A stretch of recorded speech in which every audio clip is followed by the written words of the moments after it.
Halo para pecinta catur Indonesia, kembali lagi Tarigan Catur Channel. Kali ini Tarigan Catur akan menampilkan partai kemenangan dari Grandmaster Hikaru Nakamura saat menaklukkan perlawanan dari Grandmaster Junior India, yaitu Pragnananda Ramesbabu. Di sini permainan terbaik dari Pragnananda Ramesbabu tidak keluar karena mungkin tampil sedikit grogi saat menghadapi perlawanan Hikaru ya. Permainan ini tersaji dalam turnamen Title Tuesday Blitz, tepatnya pada ronde ke-7 yang berlangsung dini hari tadi ya. Hikaru Nakamura menggunakan catur buah hitam dengan rating chess.com 3173 dan rating FIDE 2736 menghadapi perlawanan Pragnananda Ramesbabu yang menggunakan catur buah putih dengan rating chess.com 2899 dan rating FIDE 2608. Di sini Pragnananda memulai permainan dengan pion D4 yang merupakan pembukaan pion depan menteri dan dijawab Hikaru dengan kuda F6. Ini adalah pembukaan Hindia. Pion C4 menguasai petak tengah ya yang diinginkan oleh Pragnananda, dan jawaban Hikaru adalah pion E6.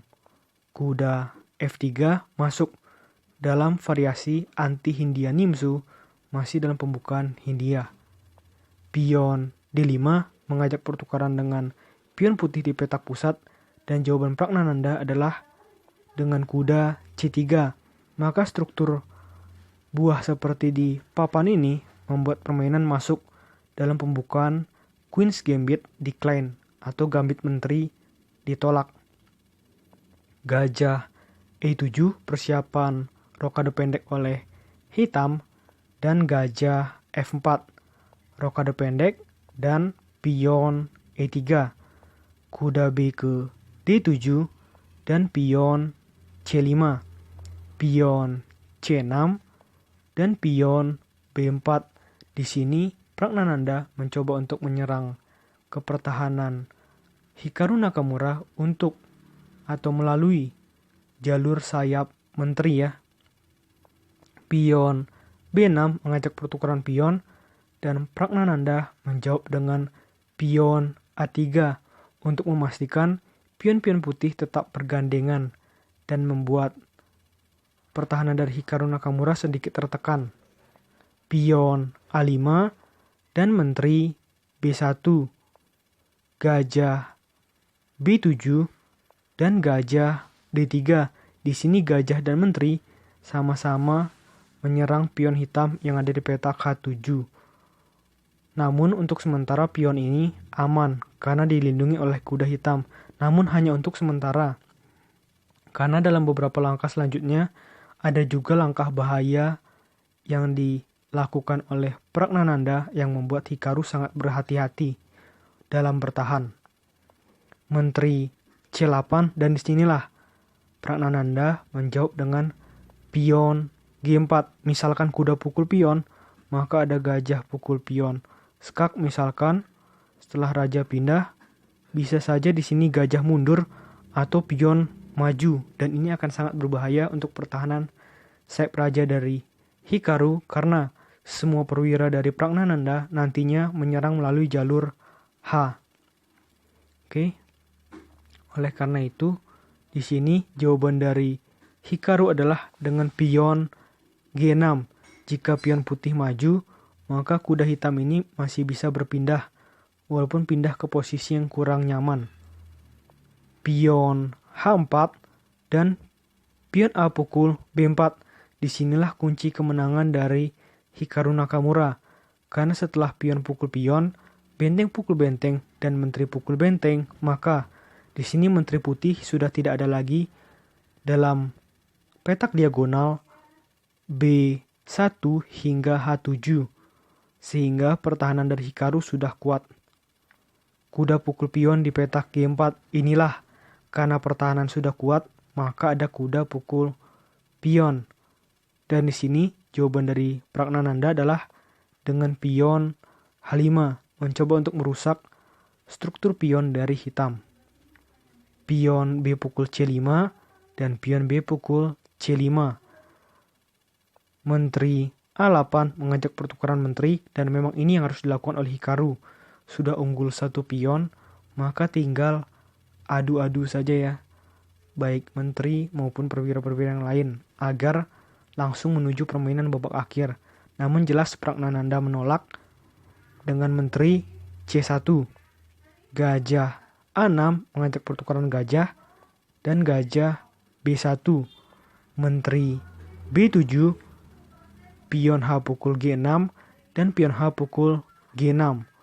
Pion E4 ini langkah yang kurang bagus dari Pragnananda karena menutup jalur atau kenyamanan dari gajah putih yang ada di petak B1 dalam petak diagonal B1 hingga H7. Di sini yang terbaik bagi Pragnananda menurut analisa komputer adalah dengan benteng ke G1 dengan tempo ancam kuda. Apabila ini dilakukan, maka permainan masih sangat ramai dan berpotensi Pragnananda yang memenangkan permainan. Dengan lanjutan menurut analisa komputer seperti ini. Pion F5, menteri C2, benteng F6, gajah G5, menteri B4, gajah pukul benteng, kuda pukul gajah, kuda D2, raja F7, menteri B3, menteri A5, kuda A2 dan seterusnya. Oke, di sini kita kembali ke langkah pion E4 yang menurut analisa komputer adalah blunder dari Pragnananda. Lanjutannya adalah pion F5, pion E5, benteng B8. Di sini cukup berbahaya. Apabila kuda putih berpindah, maka menteri akan dengan sigap untuk memakan gajah putih. Kuda G5 dan gajah pukul kuda di G5, gajah pukul gajah di G5. Menteri B4 memimpin kuda putih yang sedang melindungi rajanya, pion F3, dan di sini Hikaru melakukan langkah kombinasi dengan membiarkan kuda hitamnya hilang dengan menteri pukul pion di D4, pion pukul kuda di G4. Lalu kuda pukul pion di E5 dan menteri E3. Disinilah momentum bagi Hikaru untuk memenangkan permainan setelah menteri pukul menteri, gajah pukul menteri, dan di sini ada langkah pion D4. Ini langkah yang sangat bagus karena jika gajah pukul pion, maka ada kuda skak di petak F3.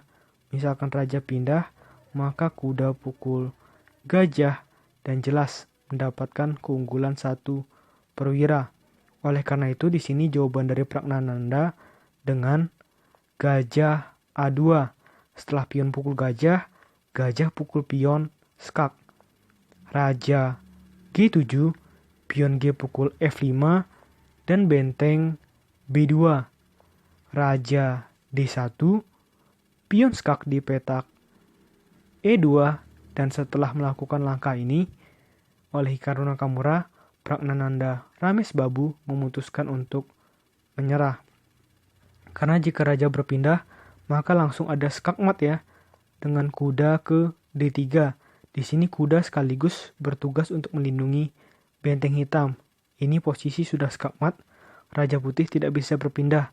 Tetapi kalau di sini yang diputuskan langkah oleh Pragnananda adalah dengan kuda pukul pion, maka setelah gajah pukul kuda, skak, raja berpindah, maka kita lihat di sini Hikaru tambah lagi keunggulan satu perwira, sehingga sudah pasti dapat memenangkan permainan ini dengan mudah.